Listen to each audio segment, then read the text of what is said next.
Right, so it's off Toffee here with Ben. Ben, before we start, do you want to tell everyone your socials so they know where to go and follow you? So I've just started TikTok. Bentalksfooty on TikTok if you just want to give us a follow. And I'll post all your links up anyway, so hopefully people will go over to you, mate.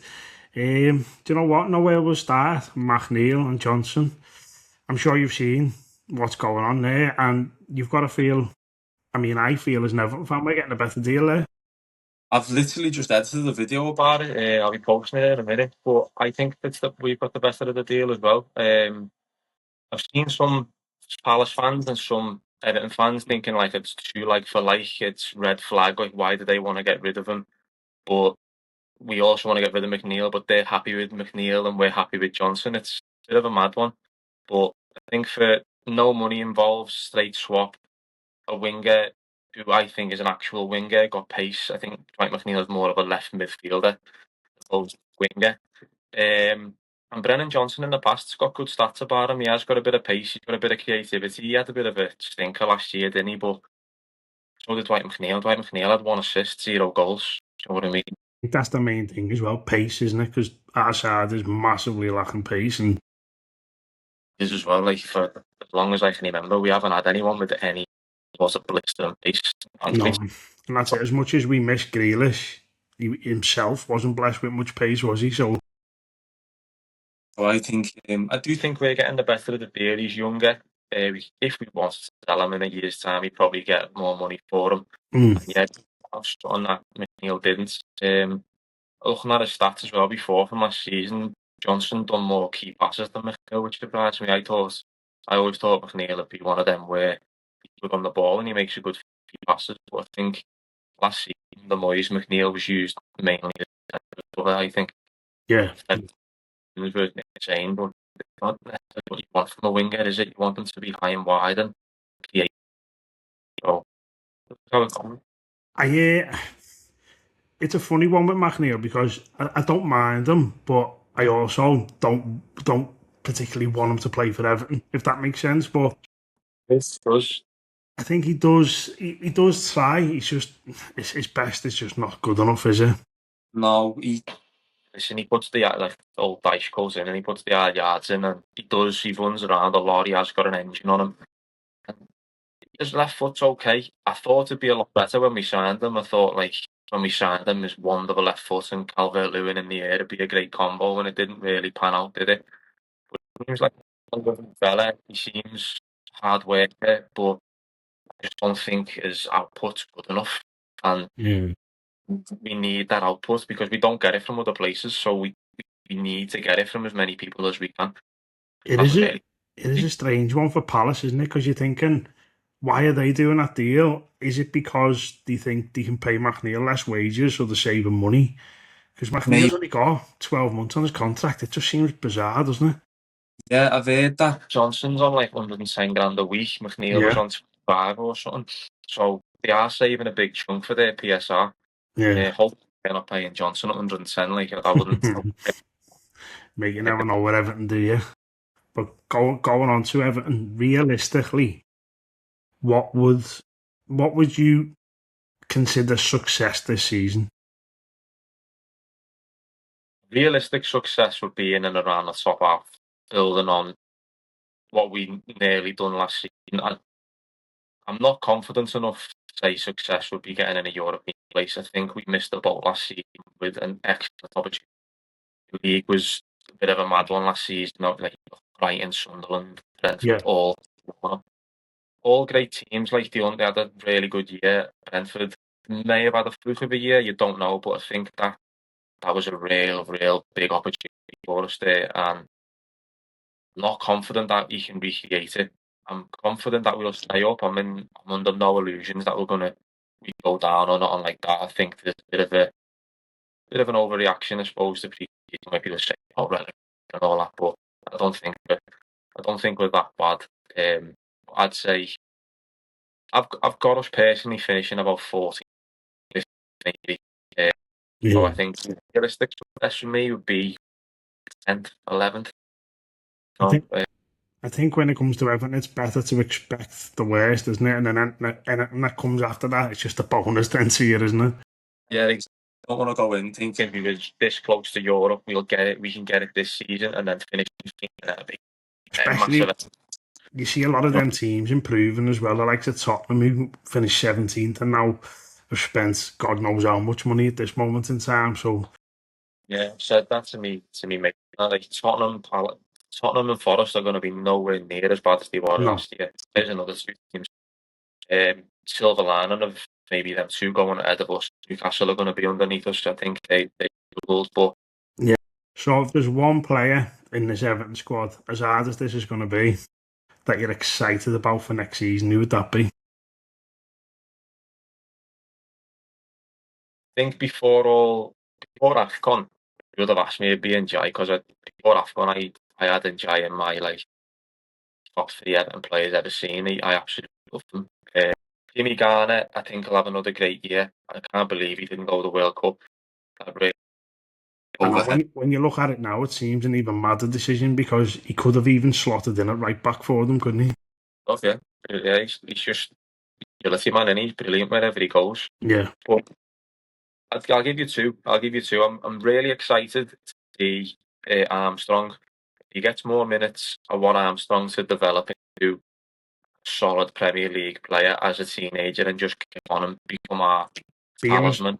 Being a Scouser as well, it just makes you want him to succeed even more, doesn't it? Because we need one, don't we? Yeah, in the team. Don't have a lot of Scout like Everton and Liverpool. They haven't got enough Scouse players anymore. no. We need that grit of that like Scousers have got when they play footy. Like I played footy around the world, and I'm not saying it just because I'm a Scouse. But it's different for us. Like we are different when we play. We play with passion, and it goes to show. So I do want Armstrong to get more minutes, and I want him to be that surprise, like breakthrough star for us. But I don't know if Moyes will give him the minutes too. I'm excited for Hayden Hackney. I think Hayden Hackney will be really good. I think Moyes wanted him, so Moyes going to play him. And I've heard really good things from Middlesbrough fans that he must have, like Keenan Dewsbury always the Championship Player of the Year, weren't he? I think maybe he was He was, quality. yeah. I also think with a player like Hackney, we need to be a little bit patient as well because when I think back to the start of last season, I don't think Dewsbury all started particularly well. He was okay, but he wasn't like amazing. And then as the season went on, he just came into his own a little bit more. So I think we have to be a bit patient with him as well. Like, Dewsbury all came from Chelsea where he weren't really getting minutes. But the and then obviously Hackney from the Championship, so it's different league, and he's coming off the back of it. So yeah, I agree. A bit of patience, but I'm excited to see whether both engines above Garner. yeah. You're going a bit in and out there with the speech. It's going on and off. I don't know if it's like, is it your phone or something? It's on my phone, yeah. Can you hear me properly? I don't know. I can hear you now. It's just that it was going off. It's going a bit crackly then. If it goes again, I'll move rooms. This is where no worries. Hopefully it'll still pick it up on the other end and put it together for me. But yeah, so you've just told me one player excited about or two. Who you worried about? What player would you worry about this season, Everton's? Especially with Moyes maybe favouring certain players as well. Can I give you two again? You can, yeah. Give you many, to be fair. The Keane Tarkowski partnership. I've been quite vocal in a few videos about it, and I made a video saying we need a centre half, and a lot of not backlash, but a lot of fans saying we don't need a centre half. We've already got four. But this Keane Tarkowski partnership is worrying me. I think what I've seen from them, I don't think they trust each other. I don't think they like playing with each other for one, and that's a major red flag. And every time I've watched them, they love to get deep and defend in their box, which, yeah, they might be that type of centre half. But if you have two of them in the same team, they both drop deep, they both open up pockets of space on the edge of our box or in and around it, and the better teams are just going to punish for it and we'll leak goals. Do you know what? One thing with Tarkowski that worries me, sometimes he's more interested in the battle with the forward of the opposition. He's more interested in being aggressive with them and trying to win that battle. And he kind of switches off from everything else. And yeah, he makes me worry, Tarkowski, to be honest with you. And I think we're holding on to players too long. We're I'm not saying we're not a big club, but big clubs identify when a play it's time to let someone go, and I think that's the case now, isn't it, with Tarkowski and Keane? Yeah, I do think Keane got offered a deal, didn't he? And I think Keane was the better of the two last season, but I still don't think fans out there what's thinking we get Europe and we can build upon that nearly European qualification. Given the Keane deal, it shouldn't have happened. I think thank you for your service. Like we've done with Gay, I suppose. Thank you for your service. You've done really well, but I think maybe a little bit past what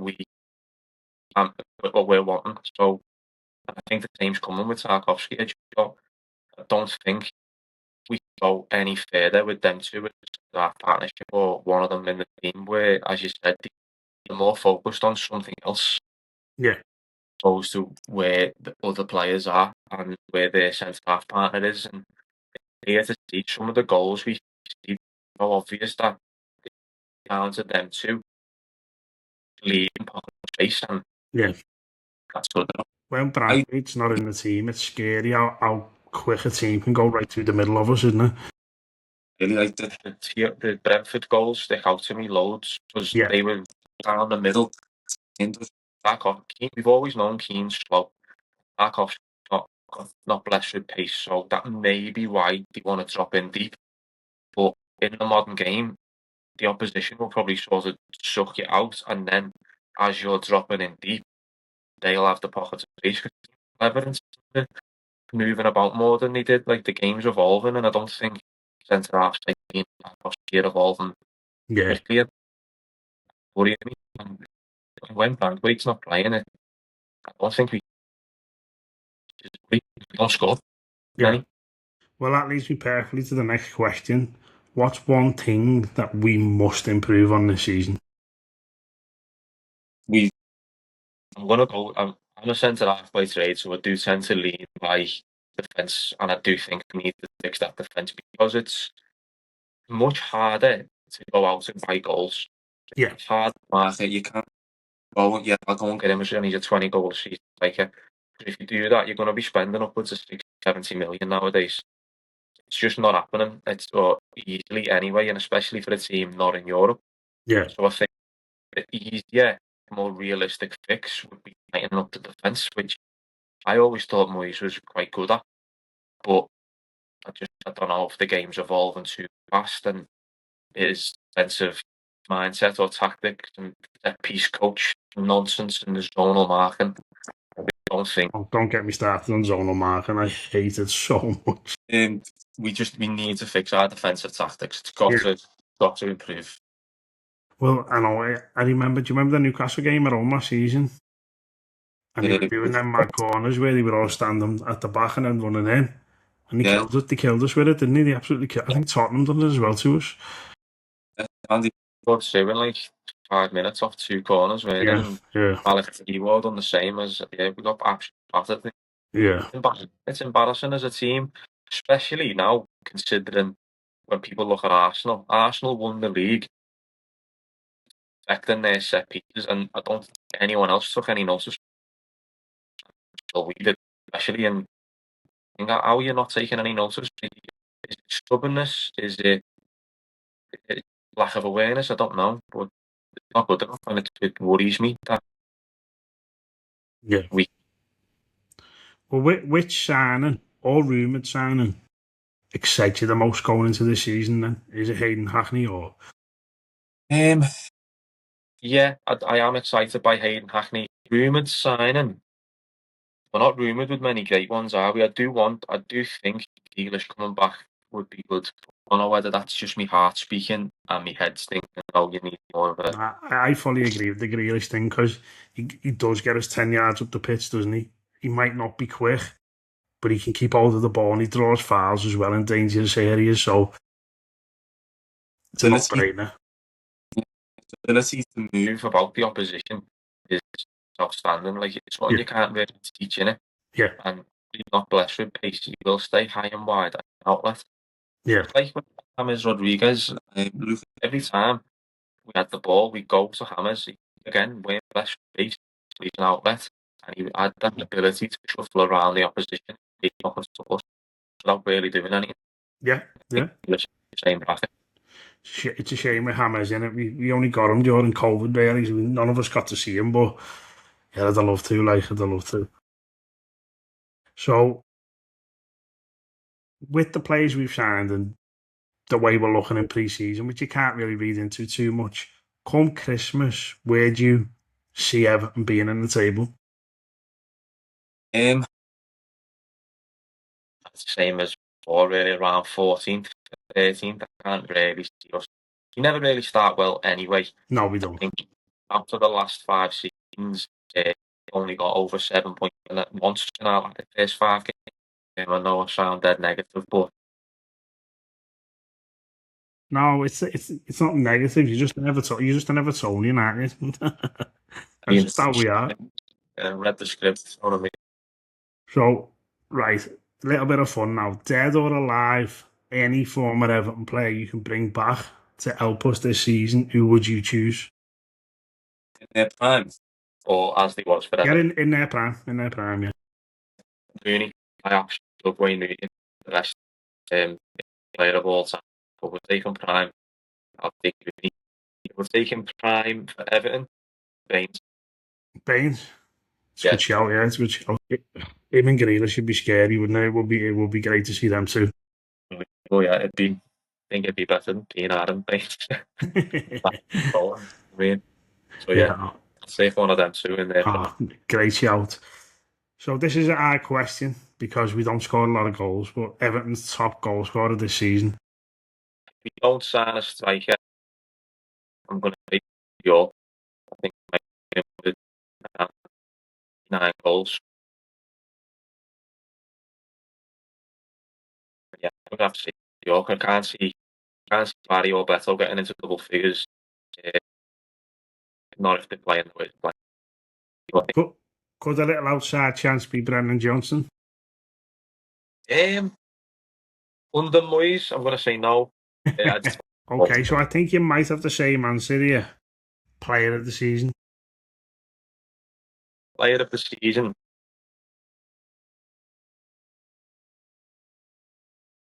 Sure. Right then. I think I'd personally have to give him the captaincy. Because I'm not a big lover of Tarkovsky anymore, I would have either went with Jude, Garner, or Brandwaite. Yeah, Jude. Yeah, I agree. Yeah, I think it probably will be. And league finish. You've already mentioned around about, but give me a solid number. Where are we finishing in the league this season? 14th. I'd find that hard to argue it. I mean, I'd say at the very, very best 10th, and that's going to be pushing it. It's just, I know that people are going to look at this and think we're being really negative, but I just think we're being really realistic from what we've seen. Do you know what I mean? You can only go off what you see. If you look at the last season, we finished 14th, but then Tottenham and Forest were below us. I think they're definitely higher. Brentford, Bournemouth, and Brighton all look much better than they have now got European. Sunderland as well. All of them look better.